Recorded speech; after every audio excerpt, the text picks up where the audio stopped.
bright side, it really was her mother's fault. "Speaking of your mother, where is she?" Lucas asked. At the senior center, preparing Easter baskets for the homeless. Because that was what women were supposed to do. Take care of people, not have actual careers that could support them and their families. I, on the other hand, will be paying your bills, designing t-shirts for Misty, working on the layout of a sales brochure, and making bunny butt cookies for my daughter. Lucas raised an eyebrow. "You do realize that bunny butt is just a polite way of saying rabbit ass?" Harper laughed.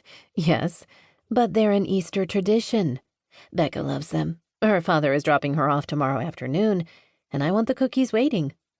Because maybe if there were bunny butt cookies, her daughter would smile and talk to her the way she used to, in actual sentences that shared bits of her life. "You sorry you didn't go?" Lucas asked. To the memorial? Yes. She thought for a second, then added, no. I mean, I would have liked to pay my respects and all, but Great Aunt Cheryl is gone, so it's not like she would miss me showing up. The drive from Mischief Bay to Grass Valley would take practically the whole day. Harper couldn't imagine anything more horrible than being trapped in a car with her ex, his girlfriend, and her daughter.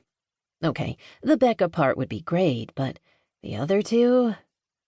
The worst of it was that while Great Aunt Cheryl was actually Terrence's relative, Harper had been the one who had stayed in touch right up until her death 2 months ago. Terrence is 44. What is he thinking, dating a 28-year-old? She glared at Lucas. Never mind. You're the wrong person to be having this particular conversation with. Because while her client was a handsome, single 50-year-old man, he also dated women in their 20s. In his case, their early 20s. What is wrong with you? She demanded. Is it all men or just you and my ex? Oh, dear God, the one thing you have in common with Terrence is me. Did I do something to make you all date 20-somethings? "Calm down," Lucas said mildly. "I was dating younger women long before we met. It's not you, it's me." Where have I heard that before? She glanced pointedly at the clock on her microwave.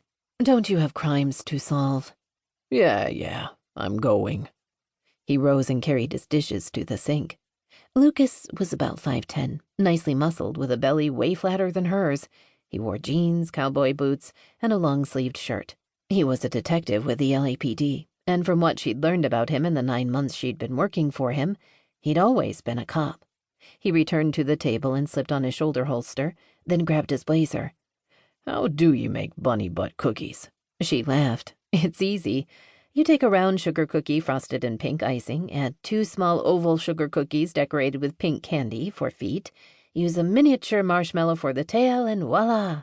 Bunny butt cookies. "Save me a couple." "I promise." She would put them in a little box that she would decorate for the holiday, because she simply couldn't hand someone cookies on a plain paper plate.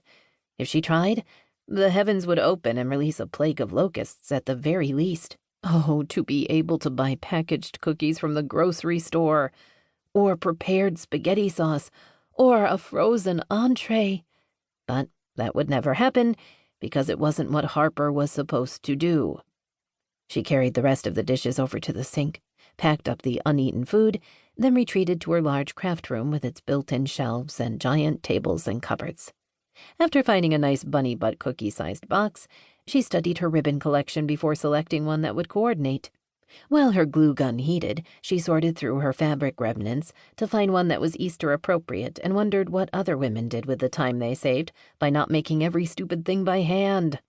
But Harper was her mother's daughter and had never been very good at bucking tradition.